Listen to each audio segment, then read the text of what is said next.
Amadeus 91.1. Buenos Aires, Argentina.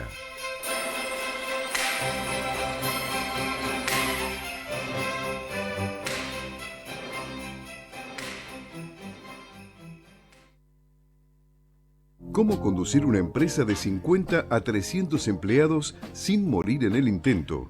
Empresarios, gerentes y especialistas aportan cada semana experiencias y análisis sobre un sector clave de la economía argentina.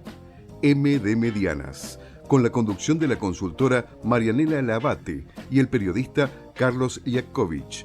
Muestra soluciones y herramientas concretas para empresas que ya no son pequeñas, que se han profesionalizado y que quieren seguir creciendo de un modo sustentable.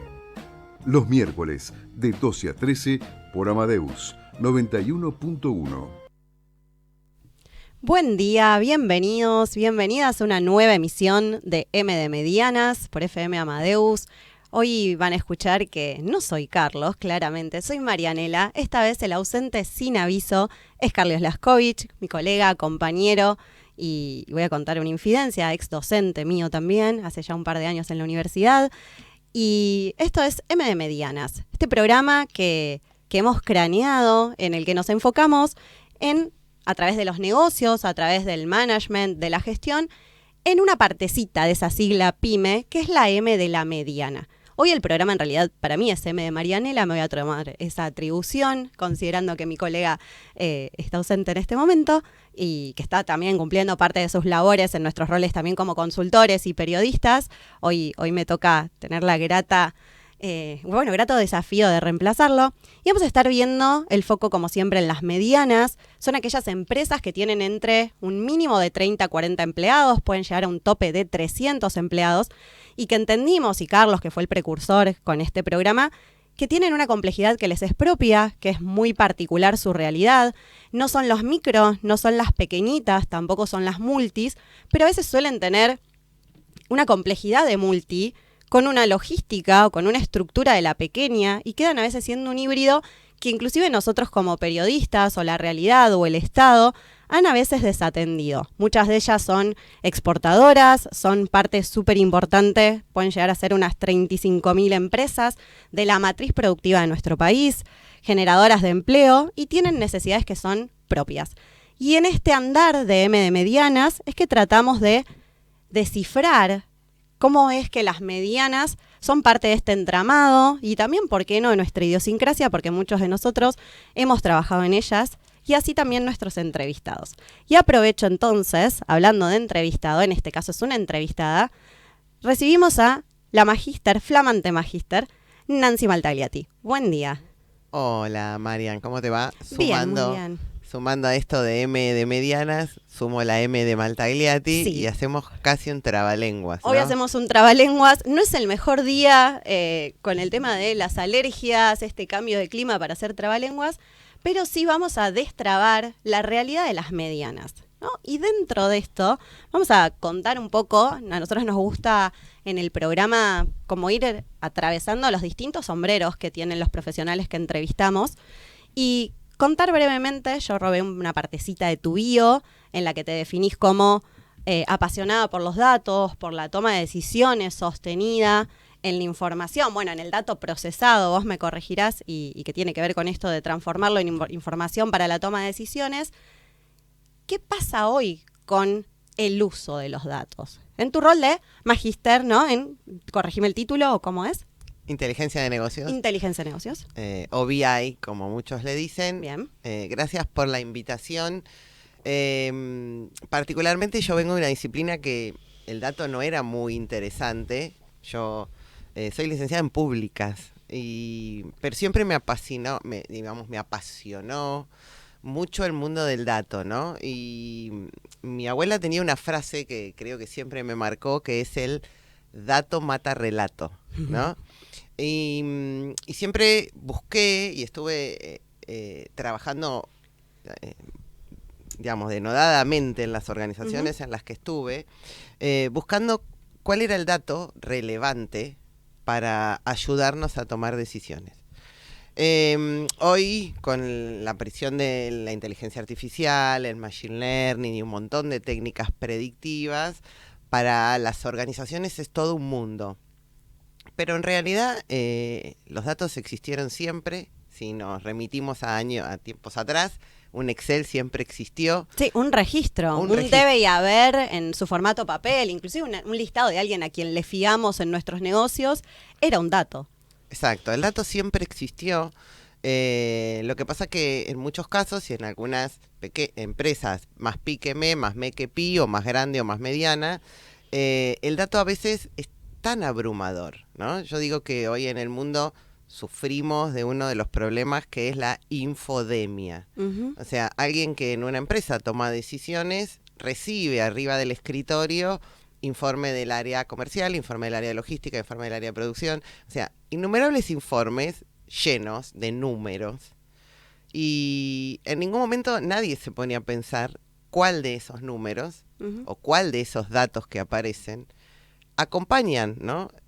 O son KPIs importantes para la toma de decisiones en esa empresa. Nosotros vamos siempre traduciendo, quienes venimos del marketing tenemos un vicio que es usar ciertas siglas, y en este caso KPI es un indicador clave de desempeño.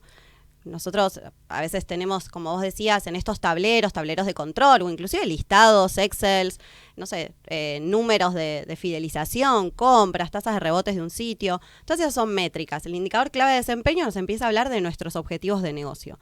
Pero acá hay algo, ¿no? Que siempre decimos, encontrar la pepita de oro.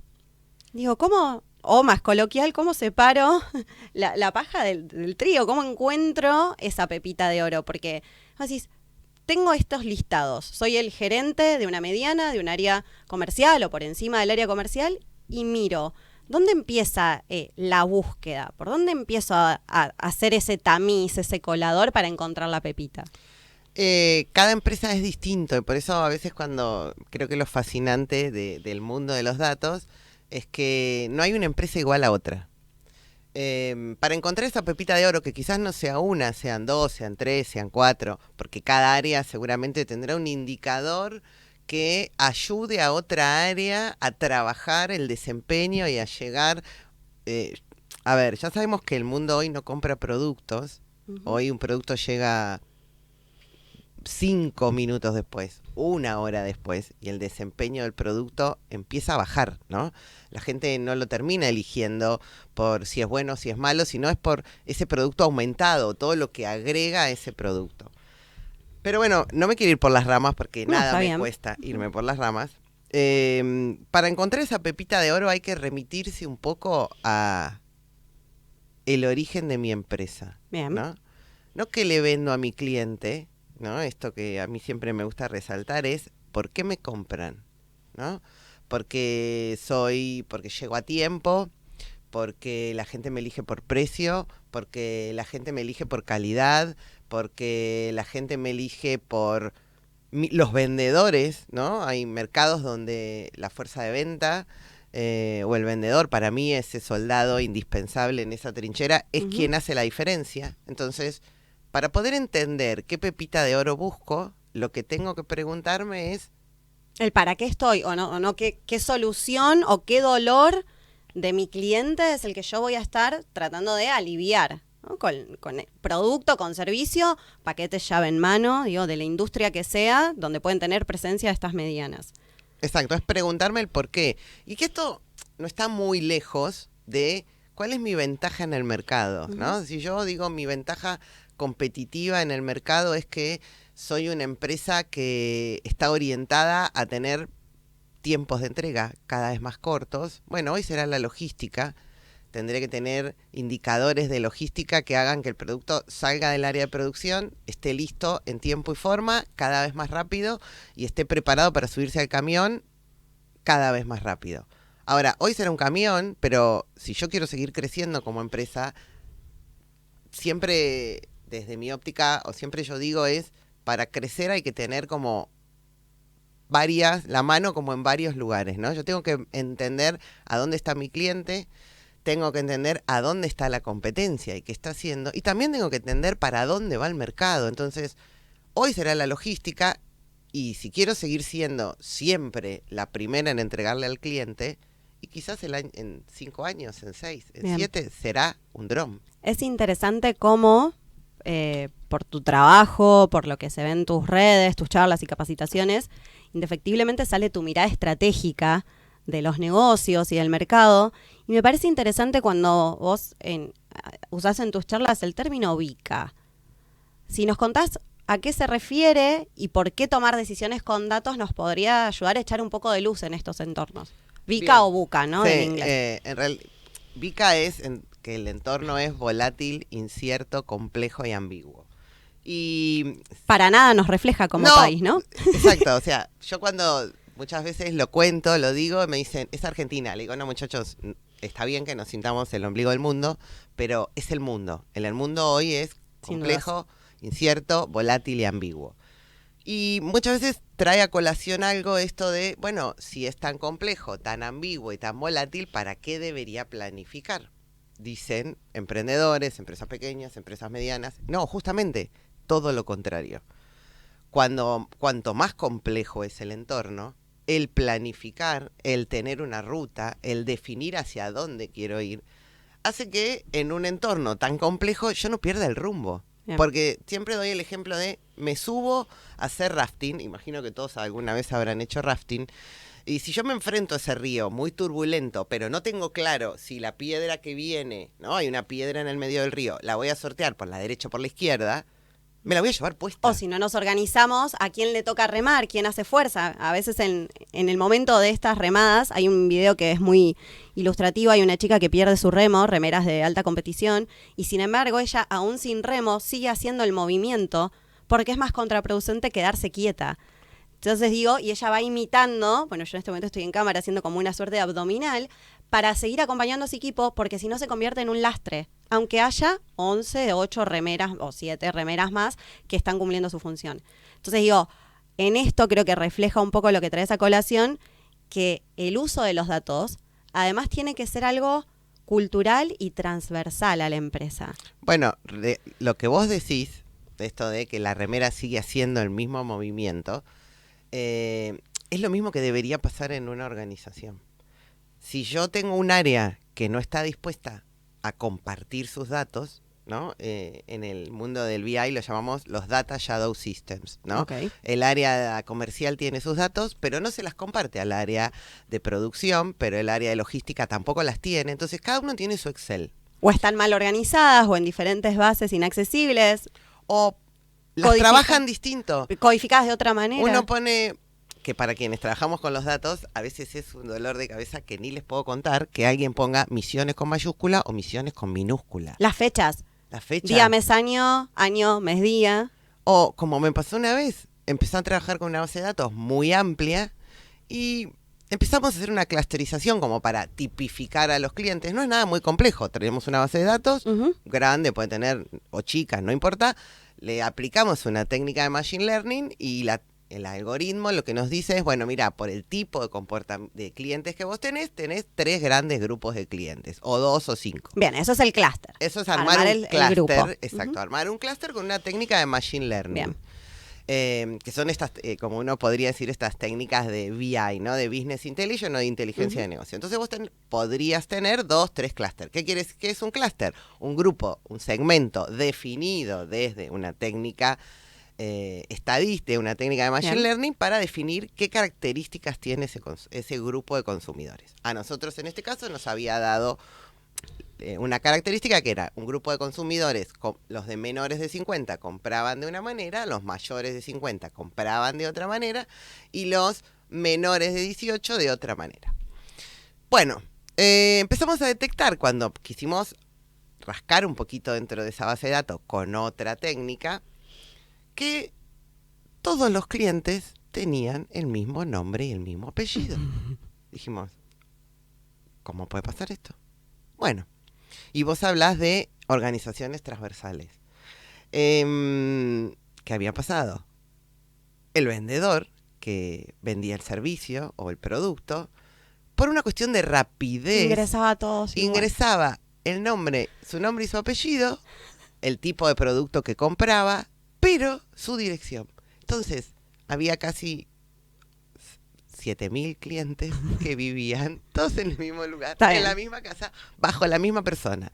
Entonces, eran un pueblo chiquitito viviendo en una misma casa. Exacto. Y trayendo un poco esto que vos decís, yo que soy un amante de los datos, el otro día leí un informe de Gartner, que es una consultora que todos los años saca esto del cuadrante de Gartner, donde uno puede indagar las distintas tecnologías acorde a tu empresa, ¿no? Entonces esto te permite saber qué tipo de tecnología podrías comprar. Porque ahí tenemos otro tema del cual después podemos hablar, está ¿no? entre las preguntas. ¿Qué dice el cuadrante de Gartner? ¿Qué dice una investigación que hizo Gartner? El 52% de las organizaciones a nivel mundial, entre medianas, chicas y grandes, tiene como objetivo mejorar la experiencia del usuario. O sea, más de la mitad. Bien. Vos decís, genial, es de las mejores cosas que me pueden pasar.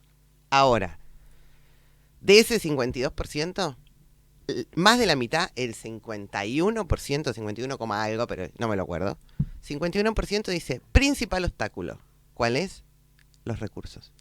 Las habilidades que puede tener cada uno en su puesto para gestionar una experiencia de usuario satisfactoria, de mínima, exacto, ¿no? Que cumpla. ¿Y cuál era la principal debilidad frente a esto? Es la resistencia al cambio.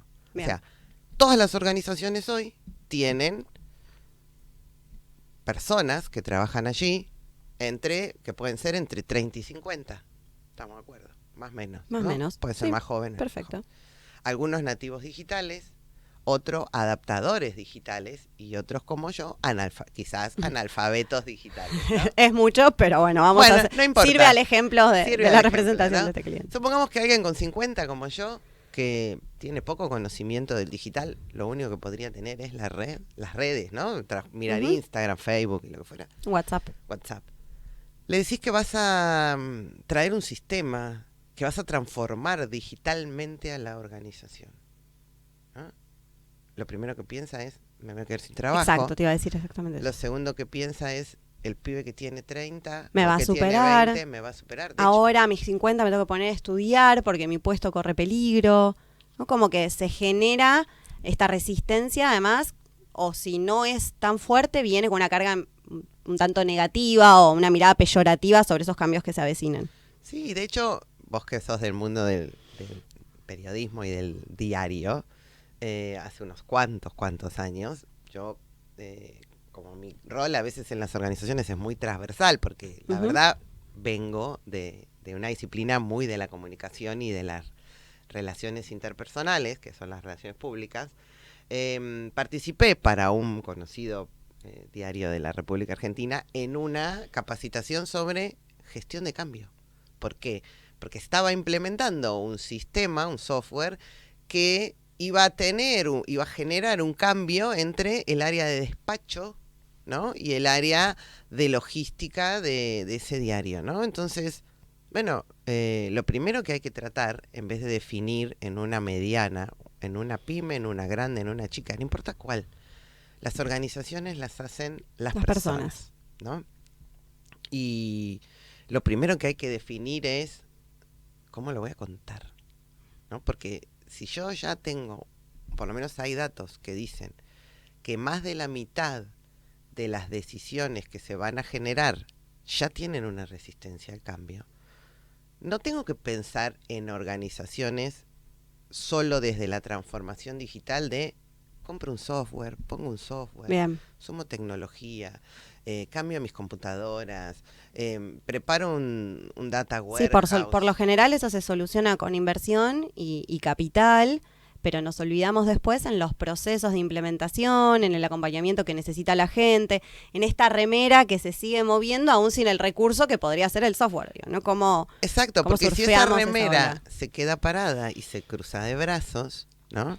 Nada mejor que pensar en el lenguaje corporal, ¿no? Se cruza de brazos, va a generar en el otro que la mire alguna cuestión.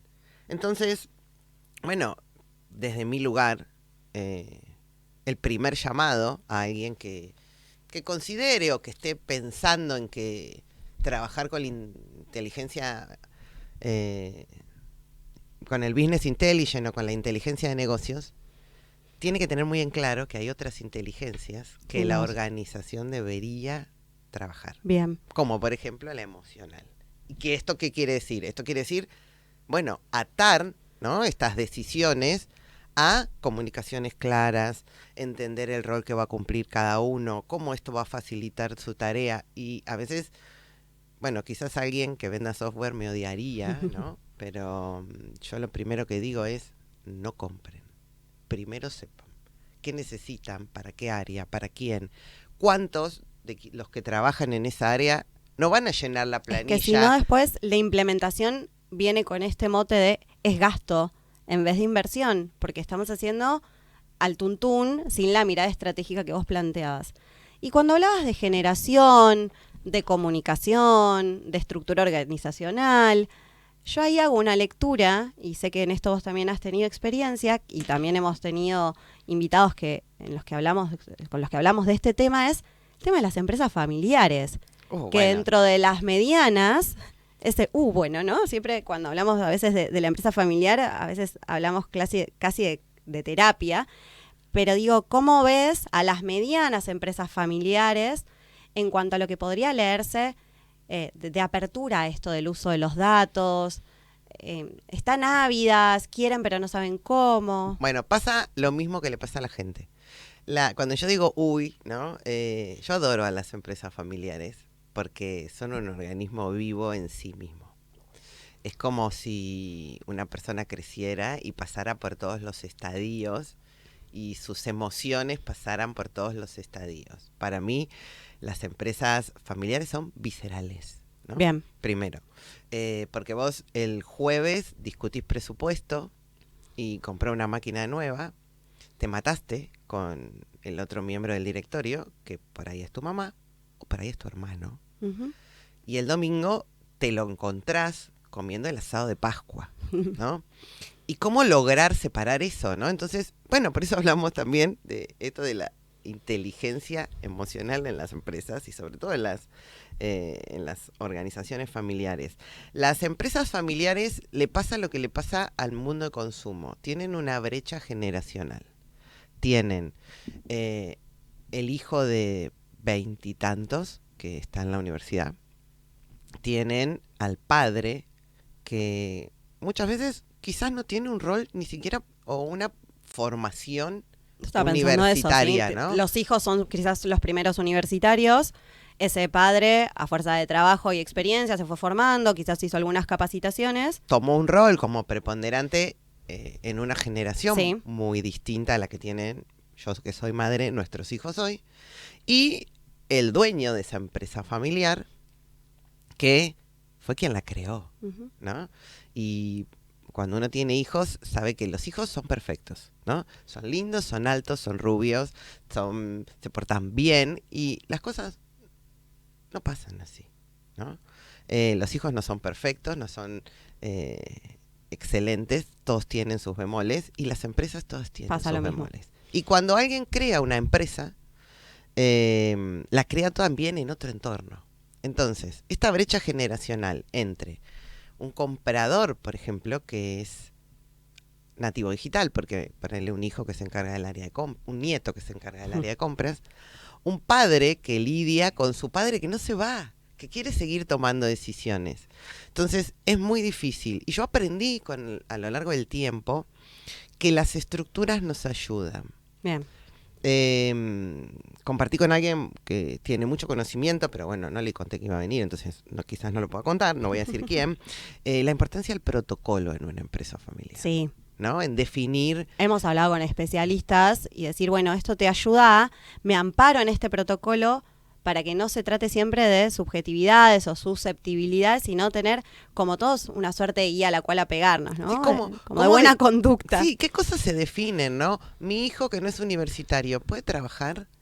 Mi sobrino, porque después aparecen otras familias que se van sumando. Sí. Yo creo que a mí es un mundo que adoro porque son tan viscerales como yo. Yo me defino como alguien visceral. Quienes me conocen me dicen la Tana, con todo lo bueno y lo malo que eso conlleva, pero siempre que, digamos, son el empuje. Y hay algo muy interesante en las empresas familiares, que la característica que las define muchas veces es que se adaptan a los cambios. Bien. ¿No? ¿Por qué? Justamente porque a veces tienen poca estructura, ¿no? Entonces esa cintura y rapidez. Está bueno esto que decías del organismo vivo. Exacto. O que nace, crece, se reproduce y muere, ¿no? Tiene esta capacidad de mutar, goza de cierta, en esa informalidad del lazo, de flexibilidad para poder adaptarse. Pero como toda una de cal y una de arena, lo que también tienen, si bien tienen flexibilidad para adaptarse a los cambios, el principal escollo que tienen que sortear es que les cuesta ver que vienen, ¿no? No se adaptan rápidamente, pero les cuesta ver más allá. Ya no, les cuesta, la palabra exacta es anticiparse a los cambios. Bien. O sea, una vez que llegan se adaptan, pero a veces cuesta y hay un poco de resistencia, por lo mismo que veníamos diciendo recién, ¿no? Esto de adaptarse a los cambios. Y un poco lo que yo insisto siempre con las empresas familiares es, hay que aprender a ser proactivo, ¿no? Entonces, vos ya te adaptaste al cambio y eso es tu punto a favor. El otro punto que sería necesario elaborar es no ser una organización reactiva. Bien. Es decir, si se suben todos a los datos, me subo. No, primero es, ¿para qué me sirve? ¿Cómo lo voy a usar? Y esa es la pregunta que yo tengo para una mediana o alguien que tiene que ser consultor o consultora de una mediana. Si tuviésemos que ir a algunas herramientas sencillas para que esto de BI, Machine Learning, inteligencia artificial, no suene a misticismo, no suene imposible. Vos recién nos contabas que podemos usar los datos para, a través de estas clusterizaciones o agrupaciones, por ejemplo, detectar tipos de clientes o comportamientos de nuestros clientes que nos podrían ayudar a categorizarlos, desde para ofrecerles promociones, mejorar el email marketing o los newsletters que les puedo llegar a enviar. ¿Qué otra aplicación práctica que le parezca tangible? Porque muchas veces la mañana es, bueno, pero ¿cómo me reditúa, no? ¿Qué podríamos optimizar? Hablaste de logística. ¿A qué me podrían ayudar los datos, por ejemplo? Bueno, siempre decimos que BI tiene dos patas. Uh-huh. Una tangible, dos resultados, uno tangible y uno intangible. Y yo voy siempre al tangible, ¿no? Y esto es en lo que me gusta trabajar siempre. O sea, ¿dónde ahorro? Bien. ¿No? Es decir, si, por ejemplo, en tu casa, vos para ir a comprar mirás qué banco tiene promo con qué supermercado, en tu empresa podrías hacer lo mismo, ¿no? Es decir, bueno, a ver, ¿dónde hay un error? ¿Dónde no estoy siendo eficiente? O sea, los datos no me permiten reducir costos, me permiten trabajar más rápido, me permiten encontrar puntos de dolor en la organización. Es decir, bueno, no sé, hablaba de logística. En logística se usan algunos indicadores que son cuánto tiempo tarda entre que entra un pedido y sale, ¿no? Entra el pedido y sale. Bueno, y en una organización lo que se busca siempre son culpables, ¿no? Si sale tarde o si tarda mucho en salir, la culpa es de logística, ¿no? Porque no salió. Pero en el medio hay otros actores en la organización. Entonces, si el pedido entra, hay que aprobarlo. Lo tiene que aprobar el área de cuentas corrientes, después tiene que pasar a comercial, después tiene que pasar a logística. Ahí es donde yo me tengo que preguntar en qué área demanda más tiempo, ¿no? Bien, y eso lo podrían iluminar o hacer la pepita de los datos, por ejemplo. Los datos vos podrías trabajar con una serie temporal, así como me dicen el tiempo, cómo van evolucionando estos datos, y podés ir viendo, decir, bueno, bien, me puede dar la posibilidad de definir, bueno, en tanto tiempo, a lo largo de estos 2 años, no subieron ni bajaron, o subió una cosa y bajó la otra. O hace un ratito decías, me parece importante o que le falta a las familiares o a las medianas en general, creo, anticiparse. Yo con los datos podría ver qué cliente podría estar por soltarme la mano. No sé, bajó la frecuencia de compra o la deserción de un empleado. Digo, eso también, ¿no? Para retención. La analítica te da como 4 instancias. Bien. O 4, vos podrías pensarlo desde 4 lugares, porque acá no voy a andar mucho, ¿no? Porque tenés Business Intelligence y Business Analytics, ¿no? Una es más profunda que la otra. Y esto tiene que ver también de dónde se toman decisiones. Uno toma decisiones en áreas gerenciales, uno toma decisiones en áreas operativas y uno toma decisiones en áreas estratégicas. Bien. Cada área tiene o requiere un tipo de información distinta. Antes de pasar a la analítica, quiero ser acá como un paréntesis y decir, no hay ninguna ciencia. Podés pedirle al chat GPT solamente que te dé el código, lo pones en Python y mejoras tu base, digamos, traes tu Excel y con eso laburás. Y limpiamos nuestra base de datos. No Ponemos hay bonita, ciencia, bueno, no hay ciencias. Bien. O sea, sí hay ciencia, pero Sí. hoy la tenemos al alcance de la mano. No es muy complejo, Tal ¿no? cual. Nada. Pero hay sí algo que es fundamental. Pero fundamental, que es tener pensamiento estratégico. ¿Y esto qué quiere decir? Hay una gran diferencia entre el pensamiento y la planificación estratégica. El pensamiento estratégico es divergente, la planificación estratégica es convergente. El pensamiento estratégico es sentarme con las áreas principales de mi organización y preguntar cómo estamos y qué información Tenemos disponible. necesito Bien. para tomar una decisión. ¿Qué información necesita el área comercial para decidir? ¿Qué información necesita el área de producción para decidir? ¿Cuánto produce? ¿A dónde manda? ¿Qué información es clave para tal área? O sea, es un proceso interdisciplinar y por eso hablamos siempre de organizaciones transversales. Bien. Sin olvidarme lo que vos me preguntaste, y acá veo por qué, no sé si nos iba a alcanzar el tiempo. El BI o el Business Intelligence o la inteligencia de negocios puede ser descriptiva. Primero Bien. diagnóstica. Yo Sí, puedo tal diagnosticar, cual. decir, bueno, mira, acá en este mes baja el consumo. Bien. Puedo describir si ese consumo, digamos, porque contextualizo. Por si ejemplo, ese- de qué productos bajó, por ejemplo, o si bajó porque hay una campaña o en el país Bien. empezó a verse con malos ojos el consumo de tal cosa, ¿no? Perfecto. Entonces sabemos que durante mucho tiempo las leches que no eran de vaca, Sí, ¿no? las vegetales. Las vegetales, la primer marca que salió al mercado, que todos la conocemos, no se puede nombrar marcas en la radio, no se dice. Empezó a tener como un rechazo por parte de Sí. los odontólogos y entonces empezó a bajar el consumo. Entonces, primero puedo describir baja el consumo, después puedo diagnosticar qué cuestión externa hace Bien. que ese consumo baje. Si es que hubo una cuestión externa o si la empresa hizo una campaña de publicidad o si la empresa se olvidó de mandar a la fuerza de venta, ¿no? Entonces decimos es diagnóstica, es descriptiva, es prescriptiva porque puedo predecir Sí. y puedo sugerir. Viste que vos entras a Como Next. la receta de... Claro. ¿no? Digo, te prescribo, que eso también me parece interesante, porque muchas veces lo que pasa en estos funcionamientos medio a veces estancos y esta falta de transversalidades, acá está el informe de lo que hay que hacer, pero después no se hace lo que hay que hacer, eso también como que uno se lo encuentra. Exacto. Y antes de quitarte este sombrero que me parece súper Espera interesante... que me faltó una, Ay, ¿y que es la predictiva. Ay, la predictiva, que bien. puede predecir, o sea, si todos los años en julio bajó la demanda, yo puedo predecir. Y esto de la prescriptiva es como, viste Netflix, que vos decís, bueno, vi El Eternauta y me recomendó tal otra cosa. Ujú. Bueno, esto es Tiene que ver porque con te esto. conoce, porque sabe quién sos, y esto, ¿no? Te puede prescribir algo. Bueno, y esto que te decía, te voy a robar una pregunta más antes de quitarte el sombrero de consultora y estratega especialista en BI, es, no quiero desautorizar a tu abuela, con el dato mata relato, que de hecho era una de mis frases para polemizar en esta circunstancia, es cómo cuento o por qué esto de hablar de data storytelling, porque es una forma también de hacer el dato accesible a quienes no tenemos una formación en ese tema. ¿Lo has visto implementado? ¿Funciona? ¿Qué percepción tenés sobre eso? Porque ya el storytelling, que es una de mis disciplinas favoritas, a veces se le achaca un poco, no vende, que no es verdad, pero digo, aporta mucho valor, hay muchas cuestiones. ¿Qué pasa con el data storytelling?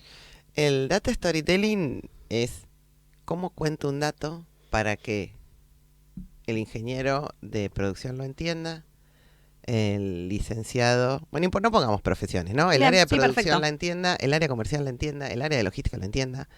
Hay toda una disciplina detrás de cómo logro visualizar un dato. ¿Qué dato es más representativo? Quizás en vez de poner, ¿no? En un Un PowerPoint. En un de PowerPoint, presentación. suponemos, ¿no? Nosotros en BI usamos Power BI, que es, Ujú. es muy fácil de usar, muy fácil. Chicos, lo dicen, personas No, y lo que dicen. además tiene como preseteadas ciertas visualizaciones Sí, recomendadas. es muy hermoso, fácil, hermoso. es muy fácil. Quizás en vez de armar un gráfico para ver el consumo, ¿no? Y decir, bueno, en Misiones 30%, en Rosario, en Santa Fe, tanto por ciento. Si pongo un mapa Bien. y le pongo un número por provincia. O a mayor volumen para ese producto más grandecito el paquete de yerba, por ejemplo. Por ejemplo, o sea, Bien. recordemos que el ojo procesa más rápido que el oído la información. Se dice que algo así como 6.000 veces más rápido. O sea, si yo te puedo contar que es una aurora boreal, te la puedo describir casi en su máxima perfección, pero te muestro una foto. Bien. Y no queda duda. Y el impacto, la percepción, la incorporación de ese dato es mucho más rápido. Ni hablar con la celeridad en la que nos movemos hoy, no porque tengamos que hacer consumo como de snack, pero digo, en una gráfica en vía pública, en una comunicación de prensa o en un medio, digo, tener esto que apoya los datos, obviamente no desde el sesgo, pero dimensionar, usar imágenes, colores que sean representativos, creo que lo hace más entendible porque no todos tenemos los recursos siempre o la formación o la alfabetización en data como para que alguien me muestre, no sé, un histograma y yo lo tenga que entender. Por eso, yo creo que hay que hacerlo difícil fácil. Bien. ¿No? Vieron que uno lo ve a Messi patear un tiro libre y dice, Parece una cualquiera pavada. lo patea. ¿Quién pudiera? Quien pudiera. Y a veces pecamos de esto, ¿no? Porque el histograma, porque este diagrama complejo, y a veces puedes usar un trimap, un dibujito, ¿no? Lo que buscamos es que el otro entienda el dato. Bien. No, y el data storytelling es como hago contar una historia con datos. Bien. Te voy a tener que interrumpir. Es momento de nuestro espacio publicitario. Y nos acompaña el CUI. Potencia tus equipos junto al CUI, una institución de alto impacto académico, con cursos grupales, in-company, workshops y traducciones. Cuenta con programas para empresas a medida para que los colaboradores puedan comunicarse en entornos multiculturales. Pueden obtener más información en cuicorporate.com, que es el área de servicios corporativos del Centro Universitario de Idiomas. Entrega certificados y diplomas UBA. Y dicho esto, te voy a despojar de tu sombrero consultora, estratega, que igual se nota que también te apasiona. Y tengo entendido que vos estuviste del otro lado del mostrador, literalmente, en lo que es la gestión de un negocio. Contanos qué negocio era, cómo fue ese comienzo, cuántos años. Años muchos. Bien. Cuando digo muchos, digo casi 30. Ya lo abandoné, ¿no? Ya lo abandoné porque se llevó como mucha de mi energía. ¿Cómo surgió? Surgió como un chiste terminado el colegio secundario. Tenía 18. Fue un chiste y quedó. Fue un chiste que quedó muchos años. Bien. Terminado el colegio secundario, siempre fui muy inquieta, siempre trabajé en empresa familiar, trabajo desde muy chica en la empresa de la familia. Por eso entiendo un poco esto de qué va la empresa familiar. Y bueno, dije, yo quiero mis propios ingresos, me voy a poner un local. Aclaro, tuve local de indumentaria masculina. Bien. No femenina, masculina. ¿Ese sí se puede nombrar? Se puede nombrar, sí. La marca existe, así que no la podría nombrar. No la podemos nombrar. Bueno. No la podría nombrar. Le tengo un cariño enorme. Sí. Fue casi parte de toda mi vida. ¿En qué año más o menos? Porque eso puede darle un indicio a nuestros oyentes de qué marca era. No sé si... Y bueno, yo tenía 18. Sería más o menos algo así como en el año... Me haces hacer cuentas. Perdón. Soy del 73, sería como en el 90 más o menos. Me imaginé. Más si o estuviese menos. Carlos diría que yo soy la que baja la edad, por ahora sigue siendo así que voy a seguir tomando su palabra. Pongámosle año 90. Bien, perfecto. Bueno, en ese momento dije, bueno, me quiero poner un local. Obviamente no tenía tantos recursos, aun cuando sí trabajaba con mis papás. Pedí préstamo al señor padre, y el señor padre otorgó, y me puse un local de indumentaria, ahí cerca de mi casa. En ese momento, no era de la marca que después tuve muchos años, bien. pero para quienes peinan algunas canas como yo, deben recordar que en ese momento se usaba la ropa indumentaria importada, que acá no había tanta, ¿no? Yo tenía las camperas esas que son las de la aviación, que de afuera son de un color y adentro de otro. Tenía zapatillas que eran de una marca importada que acá no había, y toda la indumentaria de la NFL, los cascos y demás cuestiones. Bueno, durante mucho tiempo lo tuve en el barrio, me pagó mis primeros años de universidad, y después yo estudiaba en la Universidad de Morón, mi primer carrera, inconclusa, ¿no? Pero mi primer carrera. Y cuando iba a la Universidad de Morón, dije, che, ¿qué de gente en este centro comercial? Me parece que me voy a mudar. Y Ahí hiciste tu primera investigación de mercado. Sí, Ya estabas con el pensamiento estratégico. sí, y empecé a buscar en el centro de Morón un local que me gustara. ¿Qué hacía? Tenía 19. En mi barrio lo tuve solo un año. Tenía 19, 20. ¿Qué hacía? Me paraba en la esquina de varias esquinas del centro de Morón a ver cómo circulaba la gente. Bien. Había veredas donde había más gente, no me expliques por qué, y había veredas donde había menos gente. Entonces, obviamente, iba un sábado, iba un martes, iba una mañana, iba una tarde, de paso para la facu. Y empecé a ver qué marcas no había ahí. Había locales como los que yo vendía, de alguna indumentaria importada, entonces empecé a ver qué marcas no había. Y paso por un local muy chiquito, cerca de la universidad, y tenía unas remeras que me gustaron. Y le dije, ¿de qué marca son? Me dice, no, son de esta marca, que no es muy conocida, pero me gusta. Y le digo, ¿y vos me puedes contar? Yo digo que siempre me crucé en la vida con gente muy generosa. Y me dijo, ¿sí? Le digo, no, porque estoy buscando. Y le conté, no le mentí, le dije, estoy buscando, quisiera poner un local y busco una marca. Me dijo, mira, yo por una cuestión personal lo tengo que cerrar, se iba a mudar. Me dice, y la verdad no me molestaría que contactes a la gente de la marca. Bien. Así que bueno, contacté a la gente de la marca. Creo que en ese momento, si no me olvido, eran sponsor de Jugate Conmigo, así que unos cuantos años. Los contacté, no la conocía nadie, conocía muy poca gente. Los contacté, fui a verlos, son de la zona sur. Y fui la primera vez, les dije, mira, quiero poner un local. Acá, me gusta la zona. Me dice, pero nosotros no nos conoce nadie ahí. No, les dije, pero estoy dispuesta. Pero quiero que sea exclusivo, quiero que sea solo de esta marca, que sea solo para mí. Y después empezó mi campaña fui la primera franquicia de la empresa fuera de Zona Sur, de donde ellos eran, cuando hablamos Zona Sur, provincia de Buenos Aires, ¿no? Sí. Del AMBA. Y fue la primera franquicia. Y dije, bueno, ¿y cómo la hago crecer? ¿Cómo la hago conocida? Y me dio digamos, hoy me acuerdo y me traes esto como a la lejanía y me da mucha ternura, ¿no? Había pautado con el dueño de la empresa. No sé ni cómo me dijo que sí. Lo veo hoy a la distancia y digo, ¿cómo lo convencí? Todos los jueves... Después ibas a estudiar relaciones públicas y ibas a Parece que entender sí, cómo lo convenciste. Parece que sí. Todos los jueves iba a buscar una camioneta que ellos tenían, tipo Traffic, con muchas banderas. Y tenía un amigo que me seguía en estas cuestiones. Y todos los fines de semana dábamos vueltas por el centro de Morón. Nos parábamos en las esquinas, empezamos a ir a los colegios secundarios para invitarlos a darles premios. Le dábamos premios, hacíamos una suerte de promo. Nosotros le dábamos productos a un precio más económico para que ellos hicieran rifas para su viaje de egresados. Bien. Auspiciábamos boliches. Bueno, obviamente tenía 20, ¿no? Y bueno, y así empezó. Y así empecé a crecer y así estuvo. Muy interesante esto que comentás, porque primero hiciste marketing y después aprendiste la teoría del marketing. Hablaste de producto, de exclusividad, de ventaja competitiva. Si sigo rascando un poquitito más en esta historia, hiciste acciones de comunicación alternativas o lo que en marketing llamamos BTL, trabajaste casi con sorteos, buscaste embajadores de marca que eran estos jóvenes. Digo, si llegaron a boliches, era un espacio lúdico. Hoy tenemos un Lollapalooza, por ejemplo, ¿no? Como que tu camino... Sí, fue como al revés. Fue como al revés, Por eso ¿no? cuando yo digo, soy licenciada en públicas, quien me conoce hace muchos años me dice, ¿estás segura?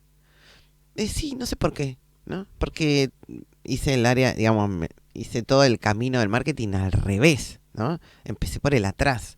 Sí, hice la práctica, como vos decís, y después entendí que era la teoría, ¿no? Uh-huh. ¿Cómo fui llegando? Bueno, me quedé en Morón, fui creciendo, me fui equivocando también. Tuve un local más grande, lo tuve en la calle. Primero empecé una galería en otro lado. Después en Morón se instaló un shopping.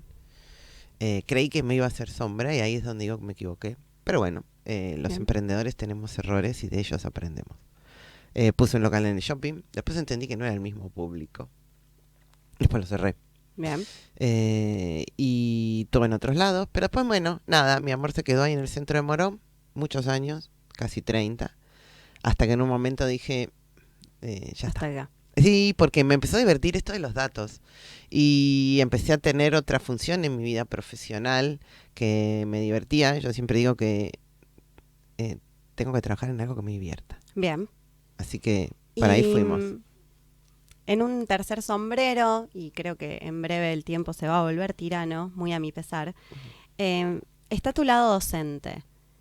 Pero no para ir al lado de vos docente per se, sino ¿qué le dirías a una mediana que se quiere capacitar, que te lo has encontrado, te has encontrado a sus gerentes o a los hijos que llegan con la curiosidad, como decíamos hace un ratito, en esta época de crisis, ¿no? Que se capaciten, ¿no? Te encontraste con gente como muy generosa, decías recién, trabajás en un posgrado en marketing, sí a la capacitación, ¿qué recomendás? Porque a veces en estos entornos uno no sabe muy bien y si tiene plata en qué invierte, porque algunas sí tienen hoy dinero disponible, pero no para, no sé, quizás no para maquinaria. Desde ese lado, ¿no? Desde evangelizar un poco desde la docencia, ¿qué le dirías a una mediana? Lo mismo que le diría, yo digo a las medianas, las empresas son organismos vivos. Le diría lo mismo que le digo a mi hija, a mis hijos. Yo peino canas y todos deben saber que tengo alrededor de 50. No voy a decir cuántos más. Y aún así sigo aprendiendo y me sigo capacitando. Una empresa es un organismo vivo y está conformada por otros organismos vivos de los que somos parte. Y que le digo que se tiene que capacitar. Bien. Que tiene que capacitar a quienes trabajan, a su capital humano. Digamos, porque a veces cuesta entender esto, pero no en capacitaciones que vengan como un enlatado, sino hay que escuchar qué necesitan. Bueno, eso es interesante para quienes trabajamos también como profesionales siendo proveedores de servicios. Sentarnos en este diálogo para ser también flexibles y adaptados con nuestras propuestas de valor a los requerimientos de estas empresas que decíamos antes, que son tan particulares, ¿no? La mediana, la familiar, inclusive los que son un poco más chicos y van creciendo y se profesionalizan. En ese caso, lo que pasa muchas veces es, escuché que ahora hay que saber de digital. Y no sé hasta bueno, qué ¿para qué, no? ¿Y para qué? Uh-huh. ¿Y quién? ¿Quién sabe qué cosa? O muchas veces en las organizaciones lo que pasa es, Juancito tiene un ratito, ¿no? Y en ese ratito lo puedo poner a hacer... estudiar inglés. Sí, o lo pongo a hacer esto de redes. Uh-huh. Y Juancito sabe de redes. Bien. Y Juancito quizás es un excelente profesional para eso, pero hay que capacitarlo, hay que formarlo. Para mí es un sí. Si un individuo decide formarse toda su vida, una organización debería formarse toda su vida. Y acá cierro con esto. Hay una teoría muy interesante que se llama la teoría de la ecología poblacional, que hace es traslada un poco el pensamiento de la teoría darwiniana a las organizaciones.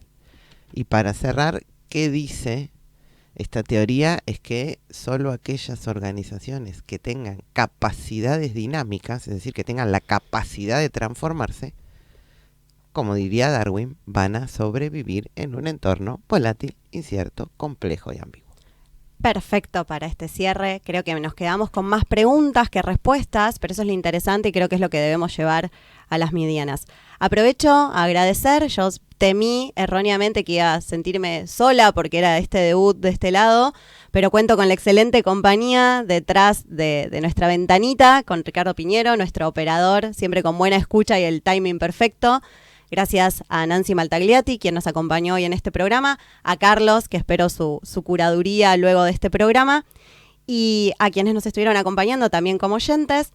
Transitando la vida es uno de tus lemas. Nos despedimos con el tema That's Life de Bublé, que sé que te gusta mucho. Adoro. Y eso, That's Life. Por mi parte, muchas gracias. Nos vemos el programa que viene en M de Medianas, ya no de M de Marianela. Gracias.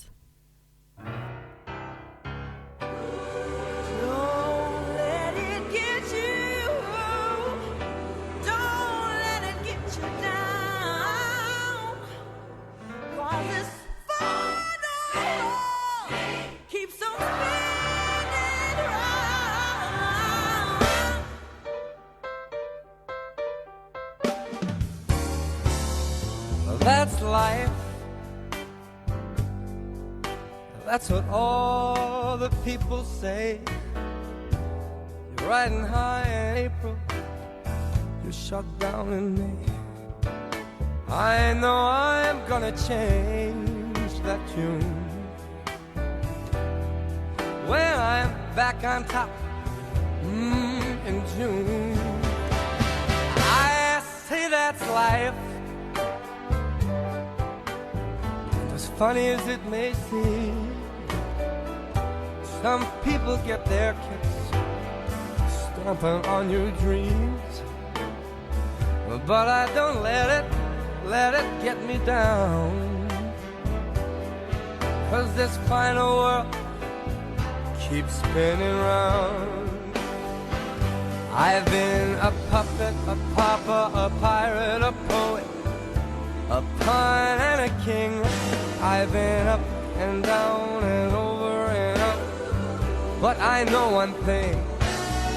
Each time I find myself flat on this face, I pick myself up and get back in the race. That's life.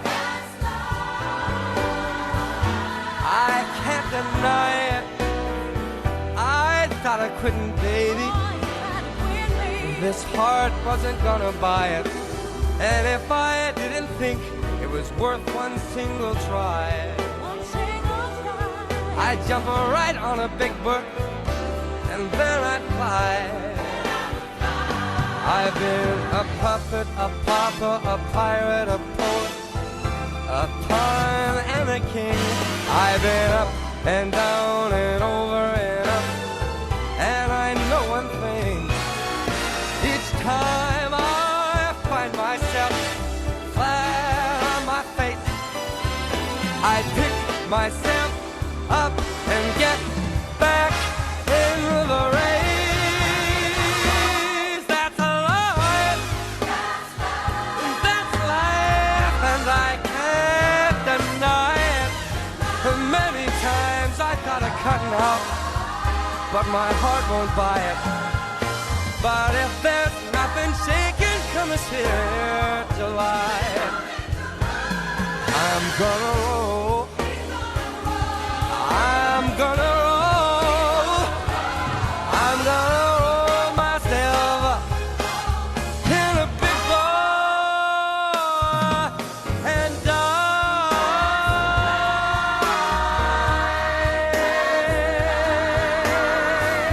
You can't deny.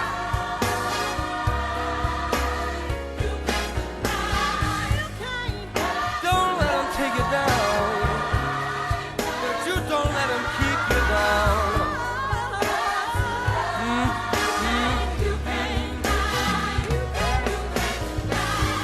That's a liar, you baby. That's a liar. Come on now, baby. Oh yeah.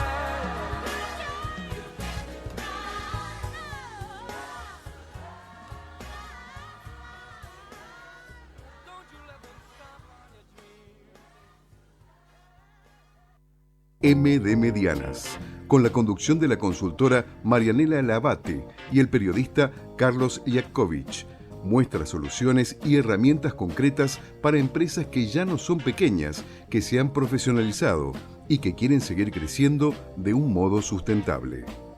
Los miércoles, de 12 a 13, por Amadeus 91.1.